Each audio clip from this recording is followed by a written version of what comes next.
Hello, what I'm going to do is walk you through a section on indefinite integration. So what we're going to do is kind of work backwards using integrals to find a function f of x given an initial condition. So what I'm going to do is roll into this first problem. What we're going to do is take an integral of this derivative. So you're going to kind of work backwards. When you take an integral of a derivative, that's going to take us right back to just finding what f of x is.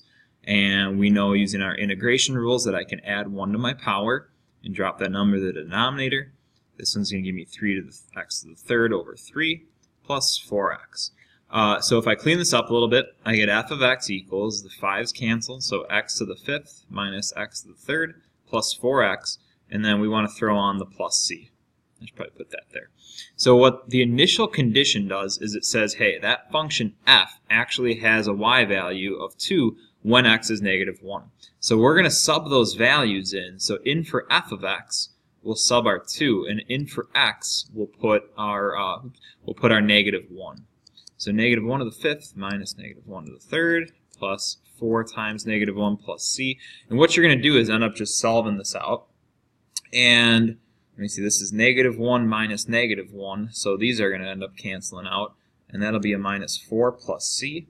So then c ends up being 6. So at the very end of this, we want to find f. So we want to write the function f of x. So f of x equals, and we go back to this line right here, and we basically just substitute our value of 6 in for c. So I have x to the 5th minus x to the third plus 4x plus 6. And that's really it. So again, you're just taking an integral of a derivative, and those things undo each other, so that is where we end up with f of x. So we'll do another one of those. This one's got a radical in there. But same way I'm going to start this, except I am going to clean it up a little bit first, just by writing this as 3 times x to the 1/2 power. I'll make it really easy then to take an integral of it. So f of x equals, the integral of 1 is 1x. And we're going to do the same thing before. I'm going to add 1 to my power. So by adding 1, I get 3/2 over 3/2. And then the plus c. And just to clean that up a little bit, I end up with x plus, and then if I brought my 2 up top, my 3's would cancel. I would get 2x to the 3/2 plus c. So I've got my initial condition this time around, which is that f of 4 is 25. So what I'm going to do is substitute 25 into the left-hand side of my equation, and I'm going to sub in 4 for my x values, and this way we can solve for c. So I end up with 25 equals 4 plus 2 times. Now 4 to the 3/2, and I'll just do this off to the side, that is the same thing as if I did 4 to the 1/2 raised to the third. Alright, so the square root of 4 is what 4 to the 1/2 is. So this part on the inside of the parentheses is technically 2, and then 2 raised to the third is going to give me 8. And I bring down my plus c, which is what we're solving for. So I end up with 25 equals 4 plus 16 plus c, and that means 25 equals 20 plus c. So our constant of integration in this case is 5. So I end up with my function f of x equals, and we take our x plus 2x to the 3/2, and then plus 5. Alright, so I'm going to go on to a different one then, which gives us a second derivative, and I have a couple other initial conditions on here. So this time I have 2 initial conditions, both relating to the function f of x. And then one of them, the function itself has a second derivative. So we're going to start off by taking the integral of this. And if we took an integral of the second derivative, all we're kind of doing is bumping 1 back on powers. So now I'm down here to f prime of x. So take an integral, I'm going to get 12x to the third over 3 plus 6x squared over 2 minus 4x, and then plus our constant. So if I clean this up a little bit, I get 4x to the third plus 3x squared minus 4x plus c. And again, that is what f prime is equal to. Now notice none of our initial conditions actually relate to f prime, so what I'm going to have to do is take an integral again just to get to my function f. So f of x is going to be the integral of all this, so I'm going to end up with 4x to the 4x to the fourth over 4 plus 3x to the third over 3 minus 4x to the second over 2. And be careful with this part. You still have a constant here. That constant still gets multiplied by x. Now I have a new constant, which I'm going to call the letter d. So again, the constant before has to tack on an x with it because, again, when you took the integral of this, it technically had an x to the 0 next to it. So by adding 1 to the power, it brings an x into our mix. So clean this up. I get f of x equals, and that is x to the fourth plus x to the third minus 2x squared plus c, whatever that constant is, times x plus d. So now we want to go back and look at these initial conditions. I know that f of 0 equals 4, and I know that f of 1 equals 1. So the condition I'm going to focus on first is the f of 0 is 4, because that means if I sub 0 in for x, I'm going to end up with 4 for my y value. So if I sub 0 in for x, I get, if I sub 0 in for x, I get 4 on the left-hand side of the equation. Notice x to the fourth goes to 0, x to the third goes to 0, 2x squared turns into 0, c times x goes to 0, and then I'm left with d at the end here. So that means out of all of that, d equals 4. So I'm going to go down and replace the letter d with a positive 4. So now I need to use that last initial condition, and that's going to help me find my value for c. So what I'm going to do is take that last initial condition, which said that f of 1 was 1. So subbing 1 into the left-hand side of the equation, and then I'm also subbing 1 in for x as well, in for all of these values. And if you work through this thing, you're going to end up with 1 equals, and essentially turn into this. Because this is a 1, that's a 1, so that makes 2 here. 1 squared times 2 is minus 2. C times 1 is c, and then I got a plus 4. That's going to go away, and I bring the 4 to the left-hand side. So c is going to equal 1 minus 4, which is negative 3. So in all of that, we end up with this giant polynomial then.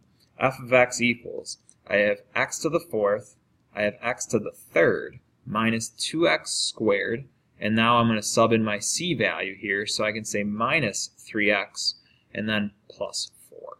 So we used 2 initial conditions that time just to figure out what that value was. So some of the application with this, the next one is a particle motion problem. So in this case, we are given a function, a of t, the acceleration of the function, which is equal to 6t plus 4. We're given some initial conditions here as well. In this case, v of 0, the velocity at 0 is negative 6 centimeters per second. And then we also know the initial position is 9 centimeters. So we want to find s of t. So the goal is, we're given acceleration, we'll take an integral to get to velocity, and then take an integral again just to get to acceleration, or back to position. So start off with the velocity equation, which is the integral of the acceleration. So I'm going to add 1 to my power on both of these, and then tack on my plus c. So that's where the first initial condition comes in. We know that if I sub 0 into my velocity equation for t, I end up with a y value, or an output value, of negative 6. So I'm going to substitute negative 6 on the left-hand side. I know that this 6 divided by 2 is 3, and I'm also, again, just going to sub 0 in for t. So sub 0 in for t, and notice these two quantities drop out, so c equals negative 6. So that is our constant then for the velocity equation. So I'm going to go back and I'm going to rewrite v of t. So again, 6 over 2 meant that we had 3t squared plus 4t, and then we can fill in our constant of minus 6 because I figured out what that c value was. So now I want to find out what position is. So I can take an integral of velocity, and I'll get back to s of t. So I get 3t to the third over 3 plus 4t squared over 2 minus 6 times t, and plus c. So I've got a new constant. Sometimes what you'll see is people will call this like c1, and you'll see this as c2.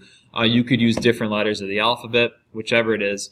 I'm going to clean this function up and end up with t to the third plus 2t squared minus 6t plus c. And then we'll use that other initial condition that we had. So our other initial condition told me that at 0 seconds, our position was 9.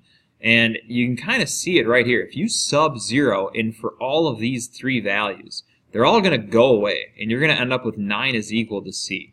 So we can kind of just assume then in this case that all these values are going to drop out and that your constant is going to end up just being 9.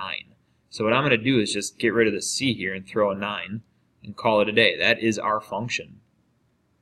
So 9, that initial condition, because that's what where the position was at 0 seconds, ended up being our constant value for that position equation. And that is your final answer then. There's nothing, we could find a position at any point in time if we wanted to. We could figure out if it's speeding up or slowing down at intervals. Now we know the position equation that can help us with anything else. Alright, last couple. So with this one, ball is thrown upwards. We're given an initial velocity here. So right away I'm going to write down v of 0 equals 64. We have an initial height of 80 feet. So that means what I'm going to end up doing, so in this case, we're going to use h because we're going to talk about height. So h of 0 is 80 feet. And we're going to assume acceleration, since it's gravity, it's going to pull at this constant negative 32 feet per second per second. So that is actually our starting point, is that equation. So it's a really little equation. We start with a of t is equal to negative 32. And what we want to get to is the position function, which is our height function. So we're going to find h of t. That's really what we want here. Except, you know what? It actually calls it s. My bad. So I'm going to go back. We're going to call height s. So s of 0 is this. And we're going to basically find the equation s of t then. So the height is a function of time. So I'm going to find my integral of the acceleration, again, just like we did with the particle problem. From the acceleration, to go to my integral, I add the t in here plus a c. And I'm going to use that initial condition again right away. V of 0 equals 64. So I know I have 64 equals negative 32 when time is 0. So sub 0 in. That drops out, which again, just like in the last problem, that just tells us that our constant was 64. So I end up with a velocity equation. V of t is equal to negative 32t plus 64. So what I'm going to want to do to work back to get to position then is take another integral of this, and I'm going to add 1 to my power, drop that on the denominator, plus 64, tack on a t, and then plus c. So again, a new constant this time around. Like I said, if you want to put some little c1s and c2s on there to differentiate between your constants, you can do that. But I'm going to use that other position from here then. So I knew that at 0 seconds we had a height of 80, just like on the last problem. I can take 80, I can sub it to the left side. Notice if I sub 0, the t goes away here. If I sub 0, this quantity goes away. So c is going to end up being 80. So I'm going to kind of just save us a step. I'm going to rewrite my 80 right there. And I'm going to write out this function then by dividing out the 32 and the 2. And this is my position function. So that answers the equation for part A. So that is your answer. That is your position function. We want to know when the ball hits the ground. So think about what that means. When the ball hits the ground, think about what the height is. And that is going to be 0. So really what we're going to do is find the zeros of this function. So I set my initial equation equal to 0. And I'm going to solve this. This actually is factorable. I'm going to factor a negative 16 out first. And I'm left with t squared minus 4t minus 5. So that was a factorable equation that I can look at what multiplies to negative 5. That adds up to negative 4. That is t minus 5 and t plus 1. So when you solve this by setting it equal to 0, you're going to end up with two answers. You're going to get t equals negative 1 and t equals positive 5. And since we're talking about the time it takes for the ball to reach the ground, we can reject the negative time that we cannot have. So our answer then for that problem is 5. So it will take 5 seconds for the ball to hit the ground. And last problem, so we've got a tree. An evergreen nursery usually sells a certain type of shrub after 6 years of growth and shaping. The growth rate during those 6 years is approximated, so I've got this equation, dH dt is equal to 1.5t plus 5. So t is our time in years, h is the height, which is in centimeters. And we've got this initial condition here. Seedlings are 12 centimeters tall when t equals 0. So I know the height at 0 is 12. So that's my initial condition.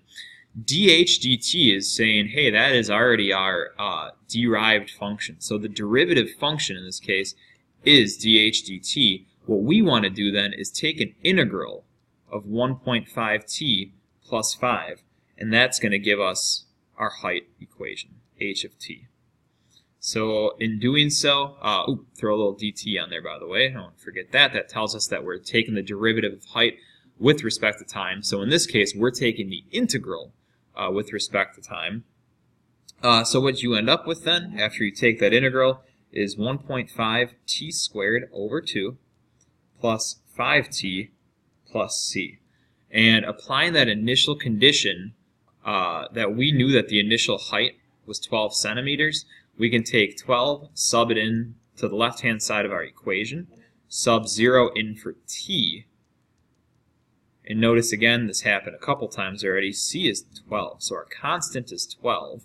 So what we can do then is say, hey, our height equation, h of t, is equal to, and that is 3/4 t squared, 3/4 t squared plus 5t plus 12.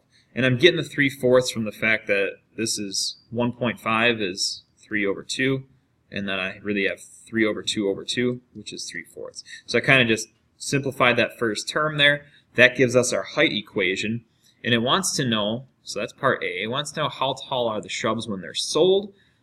So they're sold, it said way back in the directions, they are sold after 6 years. So all that we want to do is figure out the height after 6 years. So what we're solving for is h of 6. So we're going to go back and substitute a value of 6 in for t. And simplifying that outright, you end up with a height of 69 centimeters.